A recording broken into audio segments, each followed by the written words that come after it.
ដូចដែលពុកម៉ែបានដឹងស្រាប់ហើយថាក្នុងពេលបច្ចុប្បន្ននេះសង្គ្រាមពាណិជ្ជកម្មកំពុងតែមានការកើតឡើងកម្ដៅជាខ្លាំងការយកពន្ធរវាងសហរដ្ឋអាមេរិកទៅលើប្រទេសចិន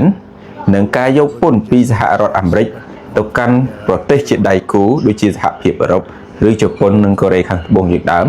សុទ្ធតែមានផលប៉ះពាល់អវិជ្ជមានទៅដល់សេដ្ឋកិច្ចរបស់ពិភពលោកជាពិសេសនឹងគឺទំនិញផលិតផលនិងសេវាកម្មដែលប្រជាជនក៏ដូចជាប្រជាពលរដ្ឋនៅក្នុងពិភពលោកប្រើប្រាស់អ្វីដែលជាផលប៉ះពាល់ខ្លាំងជាងគេនោះគឺប្រទេសចិនមានការដំឡើងពន្ធពីប្រធានាធិបតីសហរដ្ឋអាមេរិកលោកដូណាល់ត្រាំជាច្រើនលើកច្រើនសារថ្ងៃនេះយើងនឹងមកបកស្រាយអំពីដំណាក់កាលនៃការដំឡើងពន្ធរបស់លោកដូណាល់ត្រាំរហូតដល់មាន6ដំណាក់កាលនៃការដំឡើងពន្ធរបស់លោកដែលពេលថ្មីនេះគឺលោកដំឡើងរហូតដល់245%គឺខ្ពស់មែនទែនបើយើងប្រៀបធៀបអំពីផលិតផលមួយដែលវាតម្លៃត្រឹមតែ$10វាអាចឡើងទៅដល់$20-30-40ក្នុងមួយផលិតផលហ្នឹងដូច្នេះវាធ្វើឲ្យប៉ះពាល់ទៅដល់អ្នកផលិតនិងអ្នកប្រើប្រាស់សម្រាប់ប្រទេសចិនគឺវាប៉ះពាល់ទៅដល់ក្រុមហ៊ុនក៏ដូចជាសហគ្រាសដែលផលិតទំនិញនិងសេវាកម្មនាំចេញទៅសហរដ្ឋអាមេរិកដែលមិនអាចនាំចេញទៅច្រើនដូចមុនបានពីព្រោះកូតានៃការកំណត់គឺតម្លៃនឹងវាខ្ពស់ឧទាហរណ៍ពីមុនគាត់ត្រូវដាក់កូតា10ផលិតផលតម្លៃ10លានតែឥឡូវត្រូវដាក់កូតារហូតដល់10ផលិតផល30លាន40លានអញ្ចឹងមានន័យថាកាលណាបើសិនជាទំនិញអ្វីមួយមានការកើនឡើងវាធ្វើឲ្យតម្លៃនៃការផលិតហ្នឹងក៏តិចជាងមុនហើយតម្រូវការហ្នឹងក៏តិចជាងមុនសម្រាប់សហរដ្ឋអាមេរិកវិញគឺប៉ះពាល់ទៅដល់ប្រជាពលរដ្ឋសហរដ្ឋអាមេរិកដោយផ្ទាល់តែម្ដងដូចជាផលិតផលពពួកគ្រឿងអេឡិចត្រូនិកផលិតផលសម្ភារៈប្រើប្រាស់នៅក្នុងផ្ទះបាយនៅក្នុងផ្ទះដូចជាផលិតផលគ្រឿងអគ្គិសនីជាដើមមិនត្រឹមតែប៉ុណ្ណោះផលិតផលកសិកម្មមួយចំនួនដែលសហរដ្ឋអាមេរិកនាំចូលពីប្រទេសចិនក៏ប៉ះពាល់ផងដែរប៉ះពាល់ទៅដល់អ្នកប្រើប្រាស់ប្រជាជនអាមេរិកតែម្ដងដែលពីមុនយើងគិតថាទឹកដោះគោស្រស់មួយកំប៉ុងតម្លៃ$5នៅពេលដែលដំឡើងពន្ធរហូតដល់$245ធ្វើឲ្យតម្លៃទឹកដោះគោមួយកំប៉ុង$5វាអាចកើនឡើងដល់20 25ឬក៏$30ក្នុងមួយកំប៉ុងអញ្ចឹងទៅខោអាវដែលយើងធ្លាប់តែប្រើមួយតម្លៃត្រឹម$10ឬក៏$20វាកើនឡើងដល់$50 $40សួរថាបើសិនជាទិន្នផលឬក៏តម្លៃនៃផលិតផលក៏ដូចជាសេវាកម្មនឹងវាកើនឡើងថ្លៃច្រើនពេកវាបើនិយាយសាមញ្ញប៉ុន្តែផលិតផលនោះវាមានតម្លៃខ្ពស់ពេកសួរថាអ្នកទិញនឹងមានឱកាសក៏ដូចជាមានលទ្ធភាពក្នុងការទិញទៀតដែរឬទេចម្លើយដែលសមស្របឬចម្លើយដែលត្រឹមត្រូវនោះគឺការកំងទិញក៏ដូចជាការប្រើប្រាស់នោះនឹងធ្លាក់ចុះឧទាហរណ៍ពី100%មកត្រឹម50%ឬក៏អាចតិចជាងនោះឬក៏លើសនឹងតិចតួចអីចឹងណាអាស្រ័យទៅលើលទ្ធភាពនៃប្រជាពលរដ្ឋអ្នកប្រើប្រាស់នោះតែម្ដង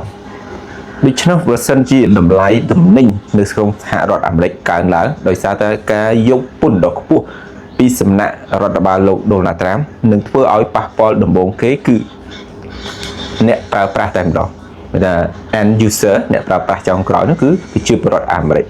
ហើយអ្នកដែលប៉ះពាល់មួយទៀតគឺចិនខាងផលិតហ្នឹងគឺប៉ះពាល់ប៉ុន្តែទោះជាយ៉ាងណាក៏ដោយរដ្ឋបាលរបស់លោកស៊ីជីនពីងគេថាបកកុម្មុយនីសមជ្ឈិមបករបស់លោកស៊ីជីនពីងក៏បានត្រៀមក៏ដូចជារៀបចំយុទ្ធសាស្ត្រដោយជើងព្រួលនោះទុកតាំងពីអាណត្តិទី1មកម្លេះនៅពេលដែលប្រធានាធិបតីលោកដូណាល់ត្រាំជាប់ឆ្នោតតាំងពីឆ្នាំ2016មកអាណត្តិទី1របស់លោកនោះគឺចិនបានឆ្លងកាត់នៅឧបសគ្គជាពិសេសគឺការដំឡើងពន្ធ10%រហូតដល់25%ពីសំណាក់រដ្ឋបាលត្រាំចំនួនអាណត្តិទី1ដូច្នេះធ្វើឲ្យចិនបានរៀនសូត្រក៏ដូចជាសមចំពោះការដាក់ទណ្ឌកម្មនៅពេលដល់អាណត្តិទី2របស់លោកដូណាល់ត្រាំវិញចិនបានរៀបចំយុទ្ធសាស្ត្រដូចជា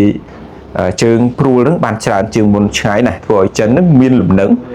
ដោយដែលប្រធានាធិបតីស៊ីជីនពីងធ្លាប់និយាយថាចិនសេដ្ឋកិច្ចចិនដូចជាមហាសមុទ្រទៀត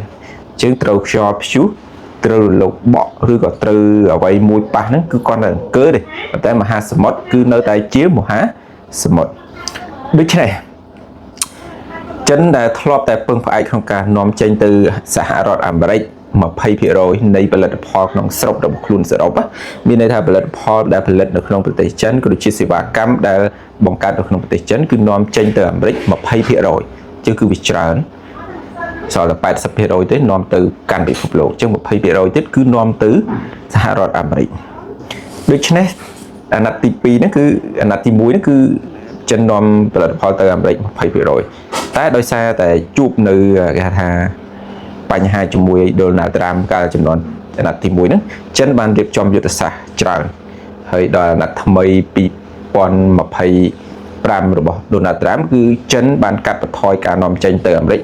នៅសល់តែ 14% ប៉ុណ្ណោះជើងចុះអស់ 6% ហើយពួកចិនដឹងថាសេដ្ឋកិច្ចរបស់អាមេរិកនិងចិនក្នុងរដ្ឋបាលណាក៏ដោយគឺតែងតែមានហានិភ័យប៉ុន្តែរដ្ឋបាលត្រាំគឺហានិភ័យខ្លាំងជាងក្នុងការយកពន្ធអញ្ចឹងយើងនឹងមកត្រួសខ្លះៗអំពីដំណាក់កាលនៃការយកពន្ធពីអាណត្តិរបស់លោកដូណាល់ត្រាំដំណាក់កាលទី1គឺអាណត្តិទី1គឺលោកដូណាល់ត្រាំបានយកពន្ធពីចិន 10% លើផលិតផលទាំងអស់នាំចិនពីនាំចូលពីចិនប៉ុន្តែចិនអត់ទាន់ដំឡើងអីទេគឺ 10% ដំណាក់កាលទី1បន្ទាប់មកគឺអាមេរិកក៏បានដាក់ពន្ធដំណាក់កាលទី2គឺ 25% ទៅលើប្រទេសចិន 25% ទៅលើប្រទេសចិនក៏ចាប់ផ្ដើមចរចាក៏ពិតកាលនោះអាណត្តិទី1ហ្នឹងគឺលោកដូណាល់ត្រាំដាក់ពន្ធហ្នឹងដើម្បីធ្វើម៉េចឲ្យចិនហើយនិងអាមេរិកហ្នឹងចូលតុចរចាក្នុងការដោះដូរពាណិជ្ជកម្មធ្វើម៉េចកុំឲ្យជញ្ជីងពាណិជ្ជកម្មហ្នឹងវាធ្លាក់ទៅខាងចិនពេកវាធ្ងន់ទៅខាងចិនពេកពួកចិននាំទៅអាមេរិកហ្នឹង$430,000 លានហើយ$430,000 ចំណែកអាមេរិកវិញគឺនាំទៅចិនត្រឹមតែ140,000 លានតែប៉ុណ្ណោះគឺវាខុសគ្នារហូតដល់300,000 លានជាងហើយចិញ្ចីពាណិជ្ជកម្មរវាងប្រទេសទាំងពីរគឺចន្លោះ$5,000 ដល់$6,000 លាន$600,000 លានគឺជាទម្ងន់ចិញ្ចីពាណិជ្ជកម្មមួយដ៏ធំហើយបើនិយាយអំពីការដំឡើងពន្ធចំនួនអាណត្តិទី1របស់លោកដូណាល់ត្រាំគឺចិនបានចរចាដោយកាលនោះគឺមានប្រមុខការទូតលោកវ៉ាងយីបានធ្វើការចរចាស្ដីអំពីពាណិជ្ជកម្មនិងការដាក់ទណ្ឌកម្មរបស់អាមេរិកណាតែចូលដល់អាណត្តិទី2គឺលោកណាល់ត្រាំប្រើធរក្តៅតែម្ដងគឺដំឡើងពី 25% ទៅ 45% នឹងជំហានទី1 45% នឹងដំណាក់កាលទី3ប៉ុណ្្នឹងហើយចិននៅតែតបតវិញដាក់មកលើអាមេរិកដែរហើយអាមេរិកក៏ចាប់ផ្ដើមដាក់នៅការដំឡើងពន្ធដំណាក់កាលទី4មួយទៀតគឺ 104% ចិនក៏ចាប់ដើមពេលហ្នឹងគឺចិនចាប់ដើមដាក់ទណ្ឌកម្មទៅអាមេរិកវិញជាពិសេសគឺអាមេរិកនាំចេញនៅពួកធញ្ញជាតិដូចជាពួកហៅថាធញ្ញជាតិដូចជាក្របសៀងឬក៏សាច់គោអាមេរិកអីចឹងនាំទៅចិនច្រើនហើយដំណាក់កាលទី5គឺលោកដូណាល់ត្រាំបានដំឡើងពី 104% ទៅ 145% កើនចិនកាន់តែក្តៅផ្លិតតិចកាន់តែក្តៅផ្លិតតិចហើយបន្តទៀតអានេះខ្ញុំនិយាយប៉ុណ្ណឹងចឹងហើយមកនិយាយប្រាប់អំពីមូលហេតុអ្វីបានជាលោកដូណាល់ត្រាំនៅតែបន្តដាក់ទណ្ឌកម្មផ្នែកពន្ធគយឬក៏នឹងទៅលើចិនមូលហេតុមានតែពីរនេះបើតាមរយៈការវិភាគក៏ដូចជាតាមរយៈការដែលអ្នកស្រាវជ្រាវគេរកឃើញទីមួយនេះគឺពាក់ព័ន្ធនឹងចិញ្ចីពាណិជ្ជកម្មរវាងចិននិងអាមេរិកគឺលោកដូណាល់ត្រាំមិនថាសម្ព័ន្ធមិត្តឬក៏ប្រទេសចិនឬក៏ប្រទេសផ្សេងទេគឺចិញ្ចីពាណិជ្ជកម្មមានន័យថានាំចូលមកអាមេរិកច្រើនលើសហើយអាមេរិកនាំចូលតិចប្រទេសហ្នឹងគឺប្រឈមនឹងការដាក់ទណ្ឌកម្មពីសហរដ្ឋអាមេរិកហើយ